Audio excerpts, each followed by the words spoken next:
I'm happiest in the saddle. A fellow sportsman. I am an FBI agent! Great Scott! What do you say we cut the chit-chat? A-hole! Dogs and cats living together, mass hysteria. Come with me if you want to live.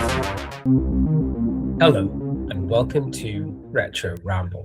I'm Charlie McGee. I'm George McGee. And this time, dear listeners, George and I are traveling back to the 90s with hindsight that suggests early 90s is a hotspot for amazing buddy action. Wouldn't you say, George? Buddy action, it was a... No, I said batty action. Batty action. Well, there was two There's things that were in... Botty, baddies. Well, there was the erotic thriller. We'll get into it. The erotic thriller was big in the early 90s, and also films about bombs and bomb disposal. So Basic Instinct, yes. Basic Instinct, but with bombs. Yeah, that's probably it's Bond meets Basic Instinct with bombs. That's our take on The Specialist, featuring Sylvester Stallone, Sharon Stone. Who else is responsible? James Woods. Eric Roberts. Rod Steiger. Eric Roberts' wardrobe. We will get into Eric Roberts' wardrobe, but yes, it is a film. Yes, it is a film by Louis Yossa. Yeah, I think that's the best way of pronouncing it. So he was the man that brought us the film Sniper and also the film Anaconda.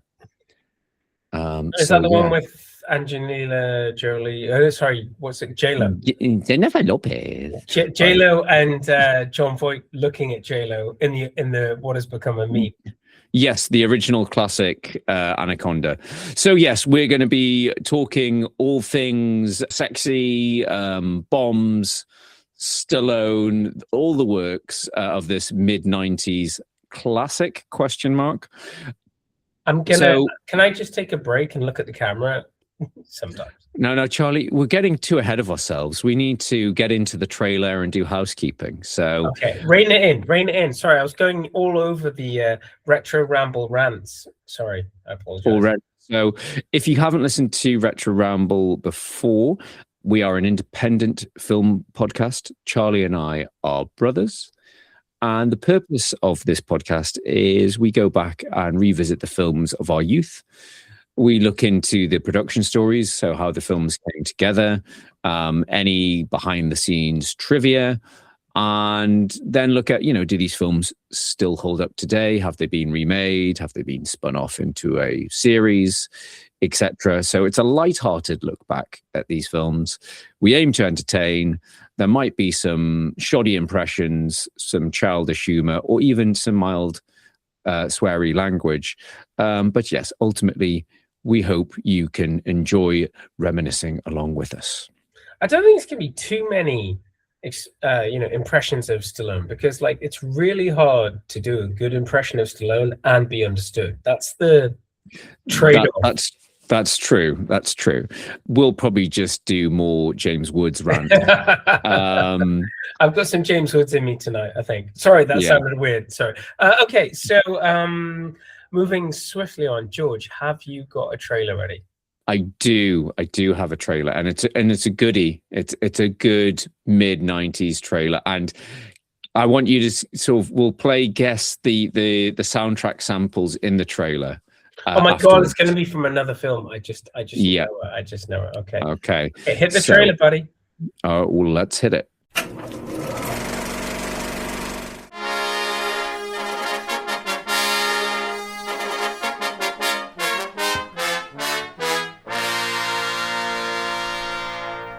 Word is, you're the best. If we could just meet. I don't meet, I don't work in Miami, and I don't do jobs like this. Every day is worse. Remembering what happened. For 20 years, she has carried a vendetta. Waste them. Against an untouchable criminal empire. The only thing I understand anymore is revenge. You'll only get one of them. That's why I need you. Her only hope is a man known as the Specialist. His identity is unknown. An explosives expert, he uses his skills to punish those the law cannot reach. Your specialist's name is Ray Quick. He's ex-covert ops. Worked with me, in fact, years ago. You deserve better. This guy is good, Joe. He could put a bomb in your crab shell. You wouldn't even know it. You think the killing is going to make everything all right? Something has to. Nice one, Ray! Now, come on out. I want my son to be protected 24 hours a day. You like to live dangerously, don't you? Little danger never killed anybody. Right, baby? Come on, talk to me. Pull the trigger on a lot of people now. Maybe they're coming back to haunt you. Is that it, Ned? Fight it! Come on! You got no mercy. And you got no code. I'm right behind you, and I'm gonna close your heart in my hand. The Specialist. Stallone. Stone. There we go. I need to breathe out. That's pretty intense. I've just watched the Specialist trailer and I'm aroused for all the wrong reasons. Why is that, George? I mean, they don't make them like they used to. It's got everything. It's got everything. Sex sells. Sex, sells, explosions. I was trying to work out, is that the Predator music in the middle? But I think someone was suggesting in the YouTube comments it's The Fugitive, but it sounds very Predator-esque. It's going full. How, I mean, not that anybody's complaining, but how did we get this film? This is an interesting one. So I don't know if you noticed in the opening credits, it says suggested by the Specialist novels. I think that's the first time I've seen the credit suggested by. I've seen inspired by or loosely based on, but suggested by is like, meh. I think so what you have to understand is that when I was thinking, because like I watched this film, it like in the same day. So like I started it, I stopped it, but like I watched it, I didn't go to sleep on it. You can't go to sleep on this film. You can't leave. You can't open that box and go to sleep. You know, like what happened to Ray? So yeah, I think we've hit upon something like early 90s action. I think is a gold mine. You know, like we go back to it accidentally, but this film, it's taking itself so serious, yet it's so hilariously funny today. Oh yes, no, it's this film is quite a product of its time. But the original script was written back in the 80s by Alexandra Serros. So yes, being inspired by the novels by John Shirley, as well as the films The Conversation and Last Tango in Paris. The film was making the rounds and then it was optioned by Warner Brothers, but it also had many, many directors attached to it. So in 1991, Mario Van Peebles was attached but left. Rennie Harlin. He's an actor as well, wasn't he? So yeah, he's an actor and director. Okay. I don't think he was involved, but we've got somebody in Coulda, Woulda, Shoulda that was an actor / director that didn't get the job. Exciting. But Rennie Harlin, who Stallone worked with on Cliffhanger, and he of Die Hard 2, he said he was offered it after Cliffhanger, but he turned it down. And apparently at one stage, David Fincher was set to direct. Stallone liked his work, but he was kind of still in director's jail following the box office failure of Alien 3. So this is very early David Fincher, before he'd done The Game and Fight Club. But what you're trying to tell me is there wasn't a queue of people wanting to work with Stallone. I don't think we should read into that. I don't think we should look at it. So yeah, and apparently the Hughes brothers, I can't remember what the Hughes brothers did. I think they did the film Set It Off, but they turned down the offer. But apparently the LA Times in January 1993 had the Specialist script down as the best unproduced thriller script in Hollywood. So, these things can change from page to screen, but deemed by Hollywood, this was a hot script that was doing the round. But as I say, Charlie, in the intro, the other thing that was hot at that time was the erotic thriller. So, I mean, obviously the 80s had some big erotic thrillers like Body Heat, what was it, Fatal Attraction, 9.5 Weeks. But the early 90s seemed to really ramp it up. So there was the two big box office hits of 1992 were Basic Instinct and Indecent Proposal. But there was also a bunch of other ones. So there was Sliver with Sharon Stone, Body of Evidence with Madonna. That was 93. Final Analysis, Disclosure, and Bruce Willis getting sexy in Color of the Night. That was all between 92 and 94. Yeah, I can remember obviously seeing it with both. There was some weird decisions made by I think Bruce Willis. Yeah, in that it's like, she's too young for you, Bruce. You got to marry. You got to get married and have kids at your age. It's like. All I'm going to say is I'm very glad that Arnie never did an erotic thriller. I don't think we're ready for that. So yeah, I've been accidentally. You can't hide from Arnie. There's a lot of Arnie everywhere. I don't know about you. I'm getting Arnie quotes from Terminator 2 sent to me all the time. It's like, it's happening. The AI is taking over. Skynet and Anthropic and all that. You're like, okay, calm down. First of all, Terminator 2 is much better than anything that's happening today. True. So yes, the studio wanted to capitalize on the steaminess from these successful films like Basic Instinct, and that's why Sharon Stone was such a crucial casting choice, because she was so hot off the back of it. But yeah, it also seemed to be coincidentally, bomb films were very, as in bomb, not Bond. Bomb films were very popular. So in the same year as The Specialist, we had Speed, which we've covered on a previous episode. What's the one with, is it Blowout or Blown? Blown Away was the same year. So that's, is that Jeff Bridges? Jeff Bridges and Tommy Lee Jones with a horrendous Irish accent. And Lloyd Bridges is in it. And Lloyd Bridges. I think, are they playing father and son in that? Yeah, they are. Why not? Come on. It's easier on the writers. But whilst I was doing my digging, I was like, this will spark up the memories, Charlie. Wasn't there a Bond film with Pierce Brosnan before he was Bond? Do you remember that? Livewire. Oh my God. So do we have to go back and revisit that at some point? I remember that being very, very silly. So for the uninitiated, George and I have moments where a film will just pop up and we're like, is that on the list? And one of us will refer to the list. It's like, it's on the list. It's okay.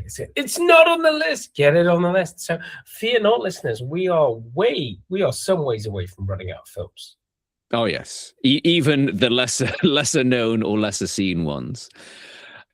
That's kind of like how the film came to be. I've got a little bit of alternative casting later on that we can talk about, but this film has a fairly stacked cast. Obviously, Shazza, Sharon Stone, one of my first movie loves. It may or may not have something to do with me discovering Basic Instinct at a young age, probably a too young age. But yes, she was hot property. Stallone was, he had the double whammy in 1993, the two films we've covered as well of Demolition Man and Cliffhanger. So Stallone was on a streak, and this film was absolutely ruined by critics, but that couldn't stop it. I think it was Stallone's third highest grossing film of the 90s after Cliffhanger. So it was big box office, despite a lot of people saying, what's going on in this film? But I'm sorry, but everybody went to see this film expecting to see Basic Instinct levels of Sharon Stone, not Basic Instinct levels of Stallone. Yes, that is true. But also delivering on the action. So yeah, let's jump back. So Louis Yosa was fresh off the success of Sniper with Tom Berenger. And again, whilst doing my research, Charlie, can you guess how many Sniper sequels there have been? 7, if it's Berenger. Berenger's not in all of them, because Billy Zane after 3. Zane, I am available. Billy Zane is in the first one, and Tom Berenger, I think Tom Berenger does a few, and then they bring back Zane, and then I think they're both back. There's 11 Sniper sequels. Oh my God.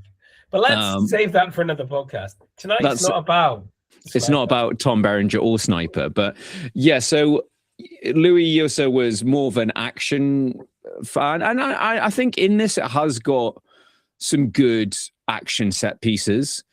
But shall we talk about the premise of him being Stallone's Ray Quick being an assassin? Well, obviously ex-bomb demolitions guy, but he's an assassin that uses bombs because, to quote Sharon Stone, bullets are imprecise. I hear your bombs. Was it your charges are shaped or something? This is a film. You shape your charges. You shape your charges.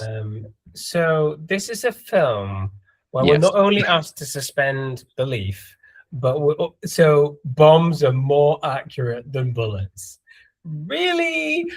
Half a mile away, sniper rifle, headshot versus a... Have they not seen Sniper with Tom Berenger? No, I haven't, and you just giving me FOMO. I think the weird thing about that is like it makes you think, why bombs? It's like, well, we've got this graphic, we've got this idea. Where was Die Hard 3? Was Die Hard 3 a couple of years? That was 90. That was year after this. 95. Yeah, after. So like bombs were big. Early 90s, like World Trade Center got bombed in 92. It's like bombs, just bombs. That's the threat. That's the threat. I suppose there's always like that film Livewire with Bronholm. And I suppose it's the same in Die Hard. It's the novelty of what a bomb can go in, how small a bomb can be, and the sort of Rube Goldberg effect of setting off a bomb. You know, what's the tripwire? And there are some ridiculous. So that the opening bit in Bogota, he set the bombs on the bridge. But then James Woods has got the trigger, but it's also a countdown thing. But then it also seems like the truck itself sets off the bombs. There's lots of things conflicting, and you're the rigger, I'm the trigger, I'm James Woods. All I can say is I was so confused because, like, obviously, I mean, we're walking right into soundtrack here, but you're watching this. It's a cold open. It's got Bond music. And the only thing that's non-Bond, and not even James Woods, because James Woods, I'd be okay with James Woods in a Bond film. The person who cannot get anywhere close to a Bond film is somebody like Sylvester Stallone. Because he's taking himself way too seriously. Bond doesn't take himself that seriously. It's like, he's just screaming, and it's like, there's a girl in the car that you triggered with a timer and on the motion sensor bomb. It's like that bomb does everything. It's a timer. It's a timer, it's a trigger, it's motion sensor, it's everything. And he's right next to the bomb when it goes off, but he's fine. He's fine. And he's in the water. He goes 100 meters, comes up for it, and guess who's there? James Woods with a gun. James Woods there. How did you get all the way down? Don't worry about that. Don't worry about that. So yes, we've got, it's a very much a Bond-esque cold open. And then we get to sexy, sweaty Miami. Sweaty, sexy, sticky shirts. And I'm just talking about the guys. But I would say I'm a Vice City vibe. Yeah, no, I think, I do like films where the city, it sounds a bit pretentious, but when the city is basically a character, a key part of the film. We were just chatting before we recorded, we started recording about Bullet. I was watching that because I was due to travel to San Francisco for work, and I kind of like watching films where a city features prominently. And I do get the feeling like this, and obviously would later be championed by Bad Boys, and Scarface, but yeah, there's that neon-drenched sweatiness that sort of, I suppose you could argue, adds to the sexiness or non-sexiness of this film. You sent me, so just a slight tangent here for listeners. So George recently sent me footage from Roger Moore's last Bonds with Timothy Dalton added. Yes? Yes, the AI thing where it was... A view to a Kill? I think it was, but it's basically, yeah. For all you guys not in the know, Timothy Dalton's basically been added to some scenes with Roger seamlessly with AI. And watching this film, because of the soundtrack, the script's not bad, because of everything, even I would accept James Woods and Eric Roberts, but I feel like this film would have been totally different with another actor. I'm not saying Stallone made this film possible. Yeah. It was, you're probably going to get onto this in Coulda, Woulda, Shoulda, but this is, I'm guessing, a Stallone name on the top project.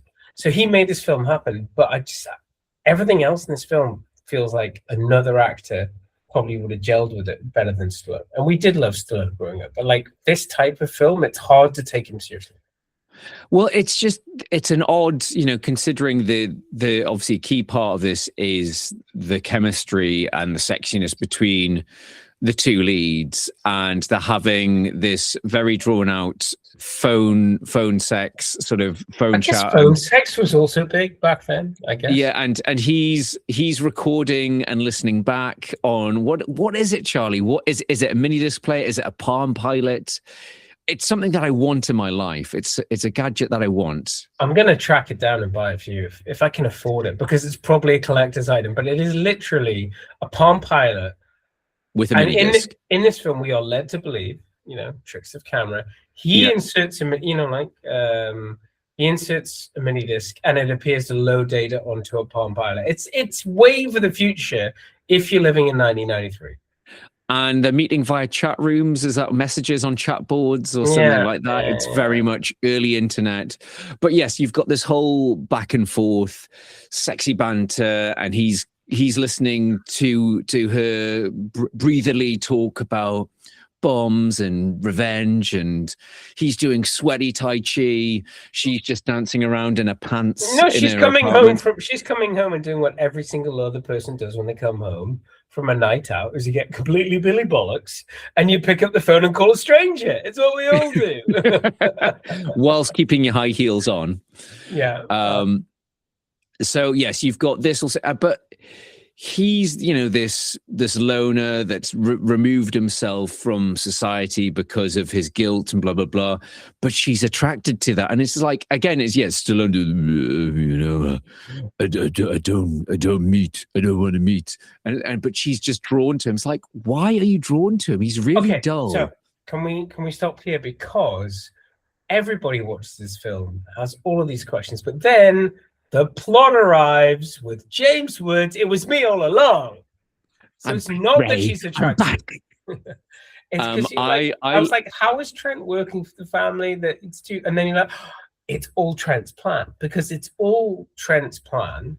It seems like it's weird how the plan moves. So we watch this film, and the beginning is it's she's May's him. It's May's plan. It starts off being May's plan. Then it's Trent's plan, and then in the end, it's actually Stallone's plan. It's Ray's plan. Yeah, it's the plot is a little bit. Yeah, as you say, James Woods just turns up after the opening, halfway through. He's like, "Hey, it's me," and you've got Rod Steiger, New York-born Rod Steiger.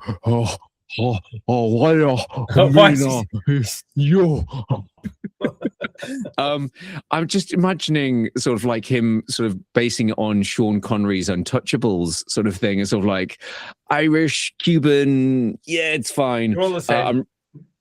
I'm really gonna milk this one. I've got him not devouring the sets; he is devouring entire Latin American countries with that accent. In his defense, he's dressing in complete Latino fare. Like, he's accepted the role. Somebody else who's kind of struggling. He's not sure if he's in an Italian mob film or he's some greasy gangster. It is Eric Roberts and his wardrobe. Oh, let's get to the meat of this story. Let's talk about Eric Roberts and his amazing hair / wardrobe. And it is, and also he's a shit. He is very good as a shit. He does slimy very well. I mean, most current audiences will recognize Eric Roberts from being slimy Sal Maroni in The Dark Knight, being a gangster in The Dark Knight. That's probably his biggest, most recent role. But yeah, he's cropped up in a lot of, I think, was it Best of the Best? Best of the Best 1 or Best of the Best 2 or Best of the Best 3. Yeah. He didn't make the 4th film. Obviously, a brother of Julia Roberts, and he turns up, he's the bad guy in the first Expendables film. So obviously him and Stallone hit it off. But yes, his performance in this, he's so slimy, he's such a douche, but he does it well. But his wardrobe, I remember watching this a few years ago and just sending you screen grabs of like, what is he wearing now? It's a black suit with the red shirt. What's possibly wrong with that? Sorry, is this Blade? There's the sort of taekwondo pants he's wearing at the pool. There's a lot of vests, lots of billowy shirts. I think him and Martin Lawrence could have a great night out together. Yeah, maybe it's just Miami casual. But his hair is lethal and feathered, especially when he's in a tuxedo. But apparently, Eric Roberts said he had a few scenes cut down, and one of them was a sex scene with Sharon, not Stallone, with Sharon Stone. Everybody has sex in this film. Everybody, yes, Stallone. Who with? Everybody. So me and Eric are gonna go now. Eric Roberts, his character Tomas, there was a sex scene with him and May, and apparently it was cut at the behest of executives, one of whom angrily exclaimed during a test screening, "This woman can't sleep with everyone. She's supposed to be the victim." So that was cut. And then apparently Stallone, as a sort of favor to Roberts, realized that they didn't actually have much of a scene against each other. So Stallone quickly wrote that scene where they confront each other on the street and he pulls out the flick knife and he's like, "You like the girl? Maybe you like me." Yeah, I saw that was going to unnecessarily gay. That's what I thought. Because what happens when Stallone goes, "Yeah, absolutely right." Like, where does this film go if he says yes? I want you. Get rid of her. So yeah, jumping back to the amazing James Woods, and we'll probably, we had some of him in the trailer. We might have to put that whole scene, the James Woods Power Hour, that scene where he turns up at the bomb disposal team and just rips them to shreds, is just him going nuts, and I love it. I'm totally here from it. 20 seconds, and we're hot. Okay? Now you deactivate it, you sanctimonious prick! Okay, you cut that shit, Trent! Oh, yeah? Huh? Come on. Okay, you made your point, all right? Have I? Huh? Okay, that's enough! What do you mean it's enough? You think I give a shit if this whole fucking block goes up? I don't. You mean you've had enough? Isn't that what you're saying? Yes, that's what I'm saying! Enough is enough! Huh? I can't do it! Well, what the hell are you? You crazy or something? I'm the craziest person you'll ever meet in your life. I remember as that being the standout scene, because you're like, oh yeah, he was at the start of the film, what's he gonna do? And he turns up and it's just like, okay, he's like a CIA-backed, mafia-backed asshole, but who's been a cop before. So it's like, and mafia cop. I love the fact that the mafia have the full cooperation of the entire Miami police force and bomb squad. Sure, why not? Anybody can be bought. Yo, good to me. But yeah, I've just got on my notes, James Woods talks to himself, because there's lots of him just turning up after Stallone's blown up. He was like, "Good job, Ray. Really like that, Ray. Nice trick, Ray." Do you want to talk about the plot? The plot that it's not Sharon Stone. So what was his objective? So he wanted to kill the drug dealer on the bridge, and then he wanted to kill Ray. Ray traps him, so he wants revenge. And his revenge is to wait considerable amount of time. It's never really explained. It just says present day. He wants to get back at him, so he uses Sharon Stone. It's really convoluted. He uses Sharon Stone to tempt him in for the company to attack, and he gets a job. He gets a job at the people who assassinated her parents. It's a lot of work. And we haven't even talked about the plot point, which I can't make sense of Sharon Stone, the whole funeral body swap thing. That doesn't make sense. Does not make sense. She's like, I put my purse in an old lady's handbag. It's like, well, why are people holding this funeral in your name for this old lady? And why is everyone turned up for it if it's a different person? It just doesn't make sense. Don't worry about it. It is like, so that just sounds like, we were making the joke before, like George and I grew up watching Stallone. We watched all of his films, but we've learned in later life most of them. There's a few that we've missed. And that's not for revelations. It was a choice. But yeah, he I don't know. I think he's just difficult to work with. I think even back then, it's what we've heard, isn't it? It's like when directors turn up on set, he's like, I'm the star. This is how it's going to be. I'm going to rewrite the scene. Or I leave the film. I leave the picture. And back then, when he had that power, I think he did maybe exert it a little bit. Yes. So let's talk about the iconic sex scene in this film. So apparently, by the time they got to film it, Sharon Stone was a bit fed up. She was fed up of just being treated as like a sex symbol, and she was like, I don't want to do this scene. And this is a quote from Stallone. So I'll try and read it in the style of Stallone. Let it be known, I did not want to do the scene because Sharon was not cooperating. We get to the set and she decides not to take her robe off. The director only asks a few of the crew to remain and she still won't take it off. I promised I wouldn't take any liberties. So what's the problem? She says, I'm sick of nudity. I asked if she could get sick of it on somebody else's film. She's having none of it. So I went down to my trailer, brought back a bottle of Black Death vodka that was given to me by Michael Douglas. And after a half a dozen shots, we were wet and wild. Ooh. So you basically got your co-star drunk so that she would do this sweaty, slimy shower scene with you. That, as I say, I remember watching this as a teenager. I'm like, oh yes, more Sharon Stone sex scenes. Sorry. Finally. And hang on, why does the camera keep focusing on Stallone's ass? Is that her bum? No, it's his pecs again. Oh, stop it! Stop it! Yeah, I've got my notes. I think the camera in that sex scene, I think 80% of it is Stallone's ass / muscles. Just jumping back to James Woods, there's rumors that, getting back to your point about Stallone being a control freak, there's rumors that he was a little bit jealous of James Woods stealing the film from him, a little bit like Alan Rickman in Prince of Thieves. So there's rumors that Stallone was like cut his scenes down a little bit. But apparently in test screenings, the audiences loved James Woods. And I think he had more of a muted death scene. So they changed the ending to give him that, because they found him so detestable. They were like, he needs a better death. So that scene where he's just been blown around the warehouse was an add-in. Because it was apparently he was dealt. I don't know whether it was he was killed off screen or it just wasn't as, he didn't get as much comeuppance. But you know what I'm saying about this period of time, like this is pre-GoldenEye.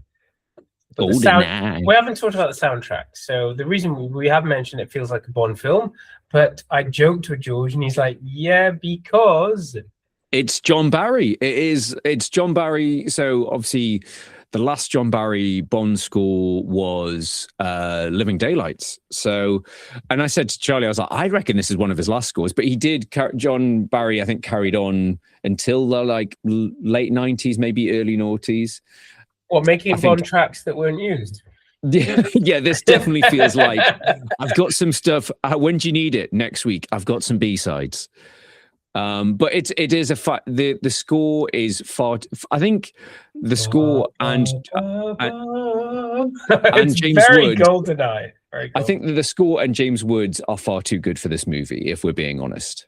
Well, no, but that's why I go back to the fact that I think the same night I watched this, you sent me that thing with Dalton's face superimposed in Roger Moore. And I'm sorry to say, nobody is Rambo apart from Stallone. But in this, I'm like, I would pay good money for somebody to run this film again with another actor. Like give me hey, put in Brosnan. If you take Livewire. Honestly, like imagine Daniel Craig, and it's the wrong timeline. But like an actor like that who's like, you could believe the romance, because I don't know what it is. Like, she's the sexiest woman on the planet, and we were talking about the sex scene before, and I think he's like, I feel like this film is like, I'm sexy too.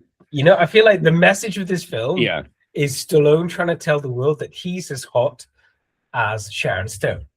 Well, I have a question for all our female listeners, all two of them. Hello, Mum. But, does anyone find Stallone at that time sexy? Did they ever find him sexy? I don't like... as you say, he's too sinewy. He's doesn't have much charisma in this anyway. I don't want to shout on short people, but he's wearing clothes in this film, which retrospectively... He's wearing a lot of deep V's. High pants. He's very Simon Cowell type level pants. We haven't talked about the scene that apparently was an add-in because people complained there wasn't enough action, where he just beats up that entire bunch of people on the bus, pretty much unprovoked. They tell him to fuck off, but they don't actually attack him. He just starts throwing them around. I wanted to make that point as well. It's like, the guy, what were your reasons for kicking in 5 people and throwing a person out of a bus? There was a guy in my seat. There was a guy in my seat. The guy in my seat, the guy took he my seat. swore at me and he refused to move. The guy took my seat. I asked him to move and tell him to fuck off. So I kicked them all out into the street. It's like, you're a psychopath. he's a modern day hero. So yeah, I don't know if there's anything else we need to cover in this. I think there is some impressive destruction in this. So in terms of first memories, so I remember, I know we usually do this at the start, but we haven't covered this, but I remember renting this for, I think, a birthday party. I think it was my 13th or something birthday party on video. But this, I think, was one of the first DVDs I bought.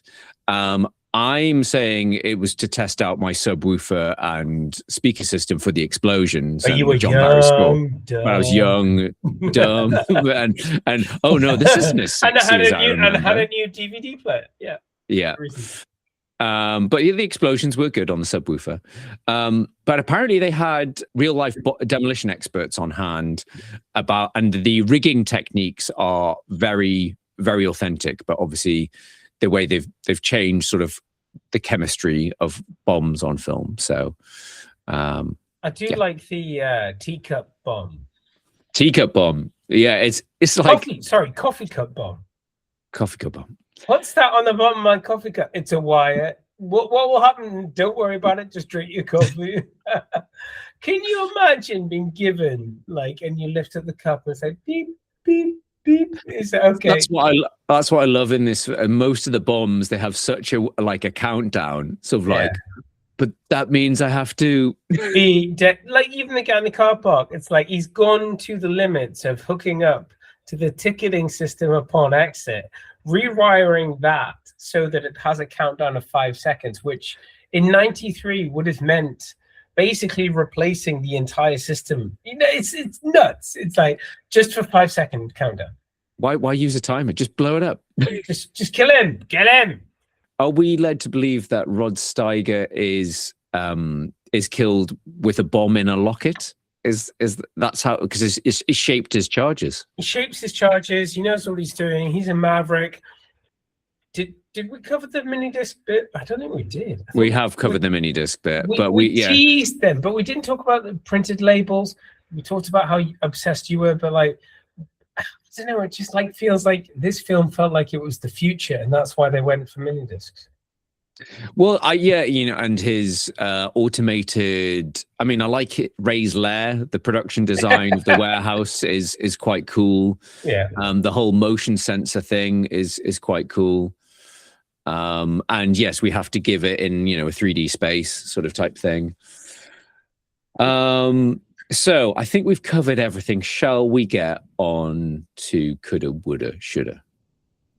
Absolutely. So coulda, woulda, shoulda is where George enlightens us about pretty much, sometimes directors, but pretty much the actors. So actors and actresses who are considered for the role, but for whatever reason or timing or personality conflicts didn't get it. So obviously, we've talked about that. There were many directors in the frame for this, but there was one man who was kind of on the ascent at this point in the 90s. He was an actor. He was a director at heart. He was also a martial artist and an earth warrior. and that is Mr. Steven Seagal. Oh my God. Was offered, and he was a fan of the script, but he wanted the sex scenes toned down. He wasn't a fan of the sex scenes, and he also wanted 9 million. But this is in my notes. So they turned Seagal down, and maybe because Seagal wasn't that big a star, but then they went to Stallone and they offered him 12 million just to star in it. So, but apparently, Stallone claims that he was bullied into doing the movie because the producers were threatening to replace him with Warren Beatty if he didn't commit to the project within a 15-minute deadline. So 15 minutes? Yeah, he was like given 15 minutes to decide whether he wanted the role or it was going to go to Warren Beatty. That sounds like bullshit. That sounds like an agent. Okay, so we're going to tell him he's under 15 minutes. What are you telling Warren Beatty? Well, that he's got half an hour. Yeah. But this is my favorite coulda, woulda, shoulda, Charlie. You can see why, because in his autobiography, none other than Roger Moore claims he was offered a part in this, but turned it down. And he said when he saw the finished product, he was glad he had not taken the part. It doesn't say which part, but I think we can guess. Hey, Roger. Yeah. That guy. And I'm just like, why did that not happen? That project, I would pay. That's why we need time travel.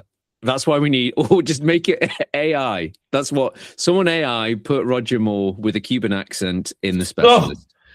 You come on board. Watch more Hispanic bad guy. Go. Go. Shut up and take my money. So yeah, as I say, this film was a great example of being critic proof. So it made 170 million worldwide against a 45 million budget. It made the same amount of money at the American box office as Demolition Man did. So it was a big hit. He was hot shit.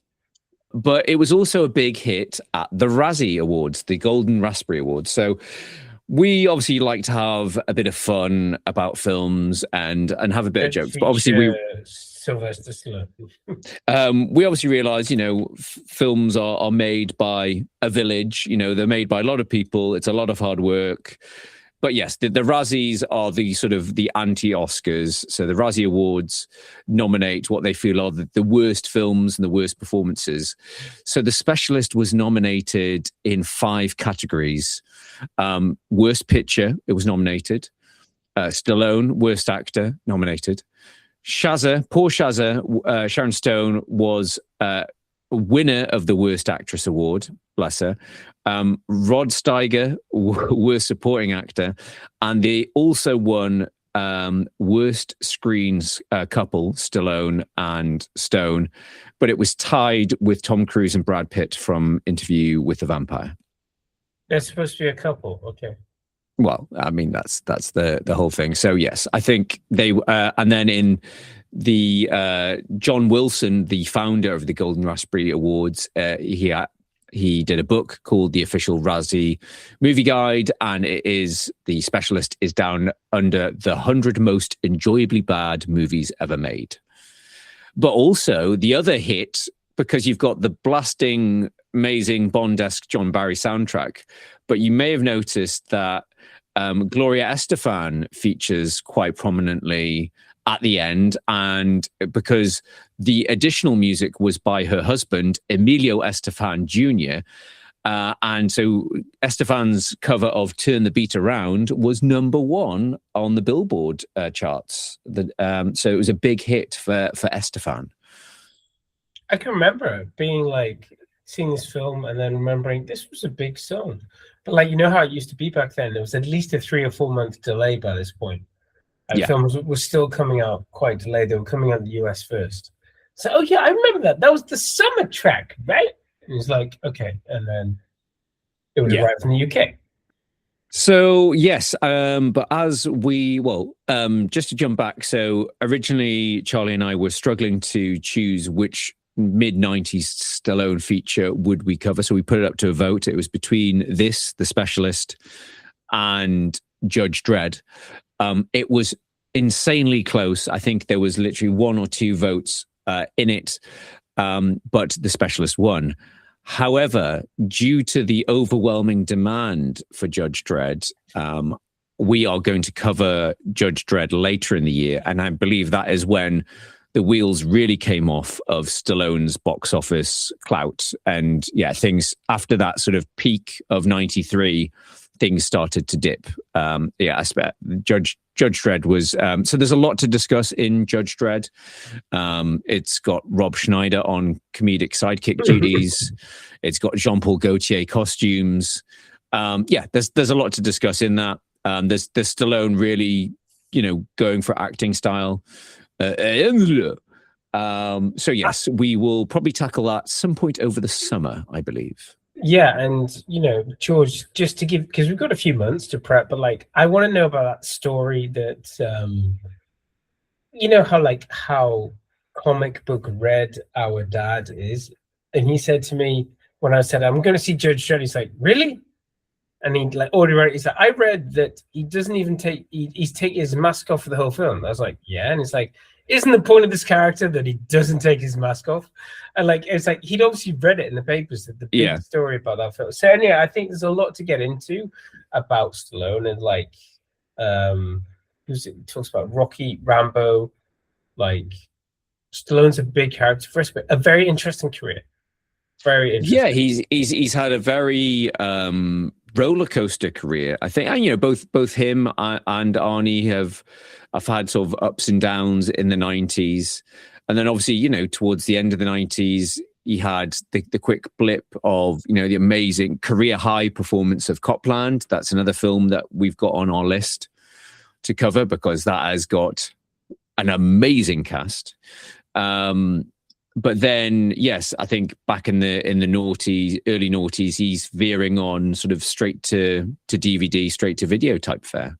I think Copland's a very much line in the sand, because I think we all agree that that's his best role, his best acting role. Best performance, outside of Rocky. And getting punched in the face versus, for me, I think that's Copland's a great role. And I think he nudges ahead of Arnie in that. And also, as much as we love Arnie, I do also feel like Stallone's probably had the more successful career. Maybe not in films, but he's kept going. He's done the Expendables. He's got the Tuscan thing, the streaming thing. Tulsa. So, in fact, it's his 2026, and he's still. Whereas I see Arnie doing ads, Arnie's doing lots of. He's doing lots of other projects, lots of climate and green stuff, but Stallone's still knocking him out. He's still chipping away. Bless him. He's still. I don't know if we're being threatened with any more Expendables. I think the fourth one apparently was so bad that I think that's the nail in the coffin for that franchise. And I was going to say we're getting to they're both getting to that age where we can't really see them as credible action heroes. But just recently broke, Arnie has revealed that he is doing a Conan film, a King Conan. I can kind of see because you can age that character. That could work. And there are the stories, the source material to support it.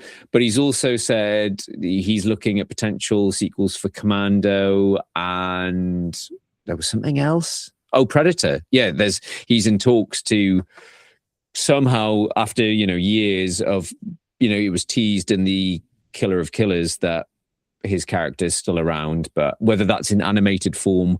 But Arnie is, I think they're both almost 80, and as we saw with Indiana Jones, it's not much fun seeing your idols at that age trying to be action heroes. No, but in my opinion, it's probably one of my favorite films of all time. I'm I would you could imagine he's a general. Think of the Stephen Lang character from a guy like that coming back going, I know how to kill it. This is how we kill it. And having some young up and coming actor play his younger role.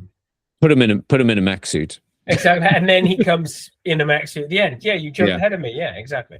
Yeah. So no, it's Arnie. It's I mean, I'll be queuing up for them. I'm a sucker for Arnie, as well we both are.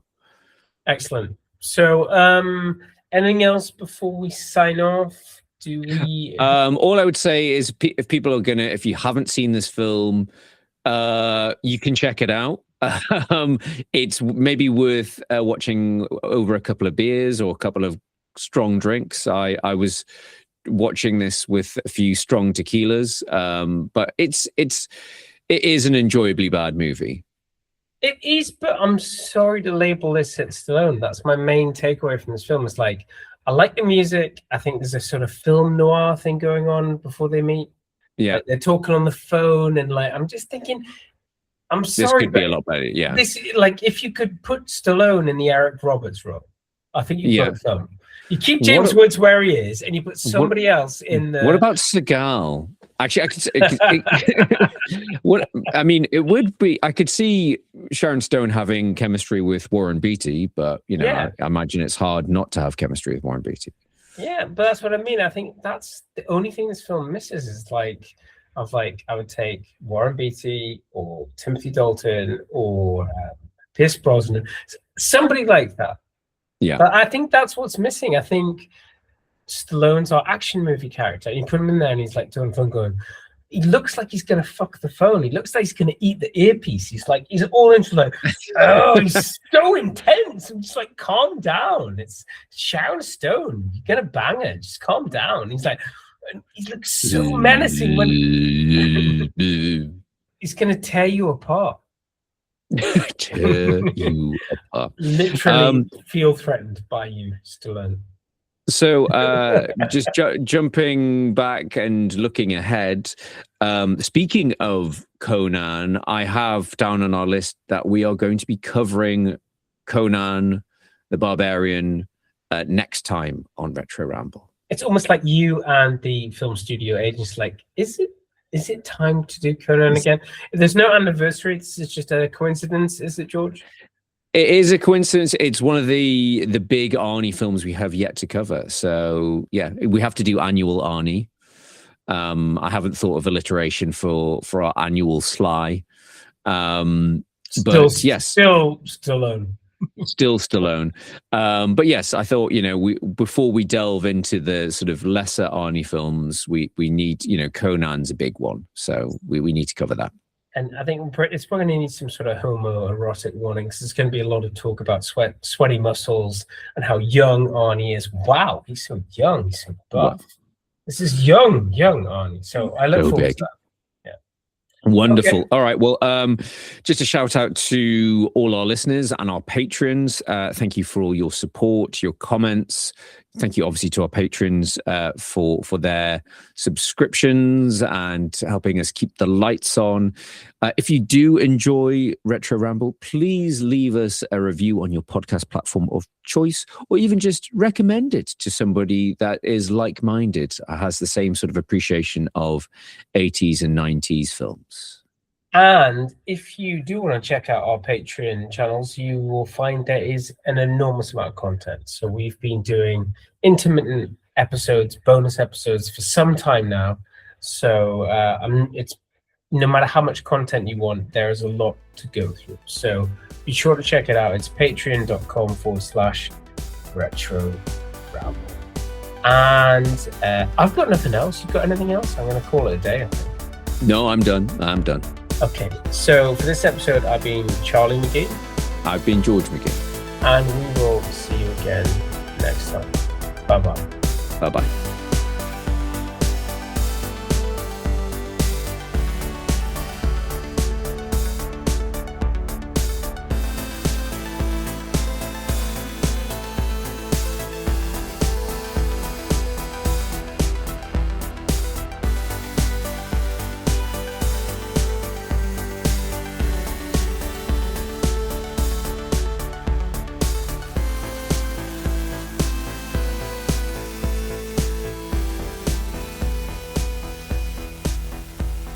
You're my agent. You have to do something about this. How can it be the same movie if they've changed my character from a tightly wound convenience store clerk to a jittery Eskimo firefighter? Well, actually, that's a pretty good explanation. Now, this will be gross points, right, in this new. Okay. Yeah, because those monkey points. Yeah, okay, great. Okay, good. Book me a flight, rent me an igloo, and tell those dorks at the Quickie Mart that, boom, I am out of here. I'm a dot. I'm gone, okay? What do you mean I got to give 2 weeks notice? What? Freaking no good mother. Jeez. No, not you. I'm just talking to my oven.